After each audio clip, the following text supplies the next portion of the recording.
Hold'em Masterclass numéro 60. Jouer les consécutives assorties. Dans le cadre de l'étude des mains de départ, nous allons examiner le cas des consécutives assorties. Il s'agit de mains composées de deux cartes qui se suivent et qui sont de la même couleur. Par exemple, 19 à cœur. Elles nécessitent des précautions et ne peuvent être jouées que dans certaines conditions particulières. Ces mains peuvent coûter très cher si elles ne sont pas convenablement exploitées.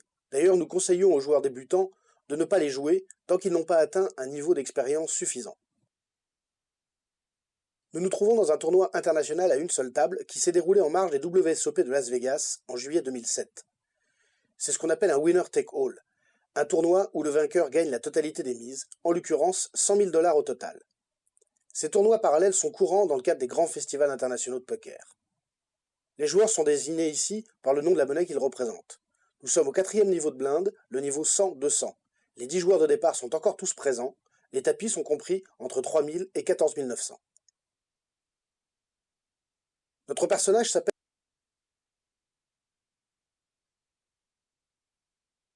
Euro. Notre tapis est de 12 000, donc supérieur à la moyenne qui est de 10 000. Nous sommes au siège numéro 7, donc en milieu de parole. Notre main est valet 10 de pique. C'est ce qu'on appelle une consécutive assortie, ou en anglais, des suited connectors. Autrement dit, deux cartes qui se suivent de la même couleur. Ces mains-là améliorent une fois sur deux au flop, soit vers la quinte, soit vers la couleur, soit vers le tirage à quinte, soit vers le tirage à couleur, soit encore les carrés ou les foules, soit les doubles paires, soit les paires. Ce sont donc des mains à fort potentiel. Mais attention, dans cette catégorie ne figurent pas les mains As-Roi, Roi-Dame et Dame-Valet, qui doivent être jouées fortement pré-flop pour les protéger, et qui, par ailleurs, ont des améliorations réduites vers la quinte et vers le tirage à quinte au flop. En effet, la quinte ne peut être réalisée que vers le bas. Ici, nous possédons Valet 10, qui est la main la plus favorable dans cette catégorie. Elle permet les meilleurs espoirs de quinte, puisqu'elle arrive à la quinte à l'As, au Roi, à la Dame et au Valet, soit 4 quintes possibles, ce qui est le maximum pour des cartes consécutives. Par ailleurs, comme Valet et 10 sont deux cartes supérieures à la moyenne, ces quintes-là seront souvent améliorées par le haut, donc elles vont souvent battre des quintes plus basses. Les consécutives assorties ne peuvent pas se maintenir quand il n'y a pas assez d'adversaires. Comme elles recherchent avant tout l'amélioration à quinte et à couleur, et que ces améliorations sont relativement rares, il faut que le maximum de joueurs soient présents dans le coup, et si possible au meilleur prix, pour pouvoir financer ce risque. Il est donc hors de question d'entrer dans le coup quand un seul joueur y est entré. Il faut au moins 2, sinon 3 adversaires pour voir le flop avec ce type de main.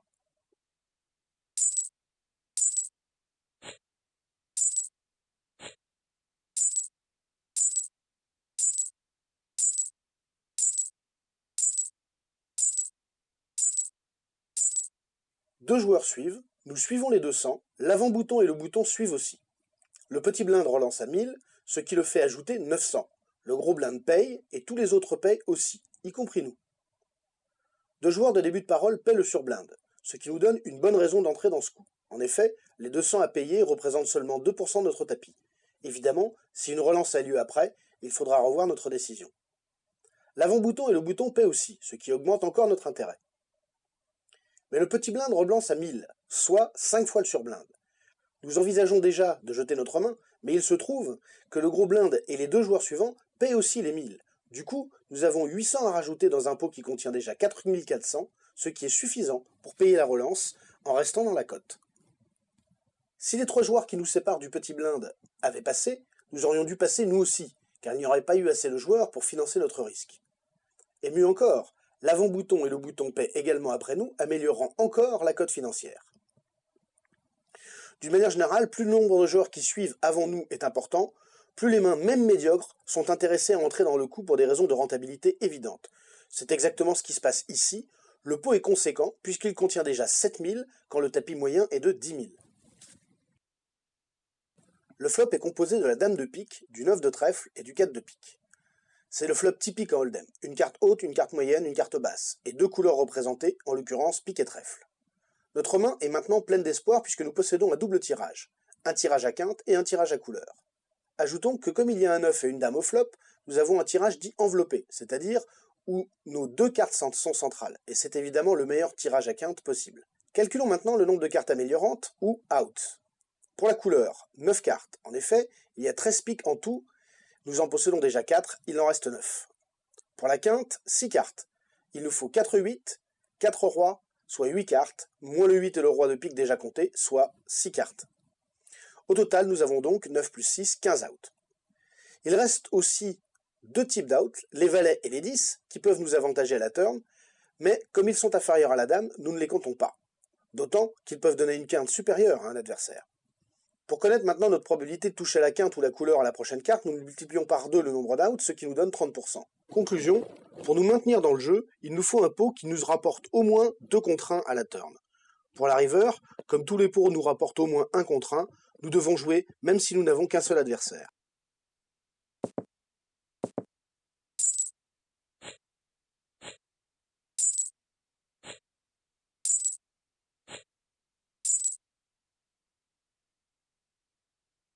Les deux blinders check, dollar ouvre à 2000, réal passe, nous payons les 2000, franc passe, pound paye les 2000, zloty passe et kopek paye. Un seul joueur ouvre avant nous et à hauteur raisonnable. Ici, pour nous maintenir en jeu, nous devons payer 2000 pour un gain potentiel de 9000, soit 4,5 contre 1. Alors qu'on a vu qu'une cote de 2 contre 1 suffisait. Notre risque est donc surrémunéré, nous avons donc largement intérêt à poursuivre. Nous pourrions aussi relancer à tapis, ce serait une bonne tactique agressive. Mais comme on voit qu'il nous reste encore 3 joueurs à parler derrière nous, nous ferions mieux d'attendre et de les laisser entrer sur le coup. Car si nous touchons notre quinte à la turn, nous aurons de toute façon le jeu max, et si nous touchons la couleur à la turn, nous aurons le deuxième ou la troisième couleur possible, ce qui reste très fort. Nous pourrons mieux rentabiliser en faisant payer davantage de joueurs. C'est pourquoi nous payons les 2000 sans relancer. Finalement, le bouton et le surblinder se maintiennent, ce qui porte le pot à 15 000, avec 4 joueurs encore en lice. Le 8 de carreau arrive à la turn, ce qui donne une possibilité de quinte. Pour ce qui nous concerne, nous venons de toucher la quinte, et comme nous l'avons déjà dit, c'est forcément la quinte max. En plus, nous avons toujours notre tirage à couleur, donc même si nous sommes à égalité avec un autre joueur, qui a aussi une quinte, nous pourrons encore le battre si la river est un pic, on ne peut pas rêver meilleure situation.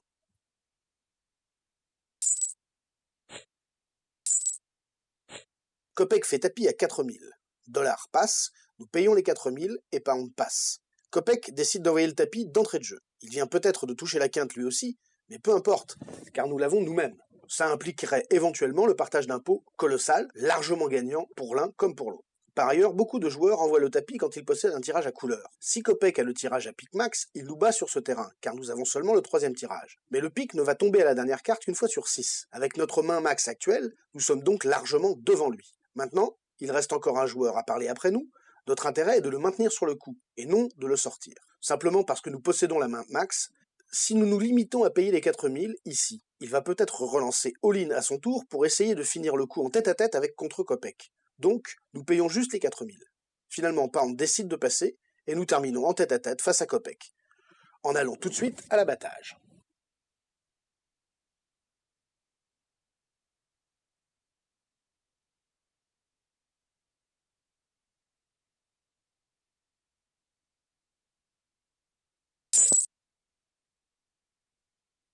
Nous abattons la couleur à la dame, et Kopek abat le brelan de 8.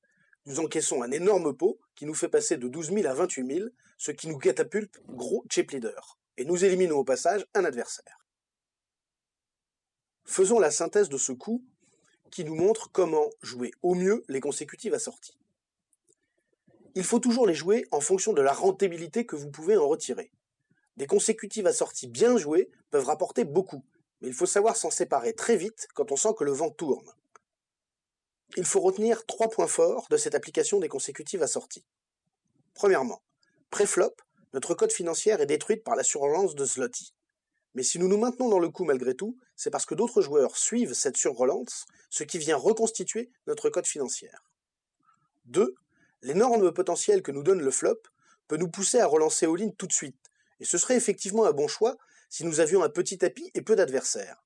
Mais comme nous avons un gros tapis et beaucoup d'adversaires, notre intérêt consiste au contraire à les laisser venir dans le coup pour tenter la turn.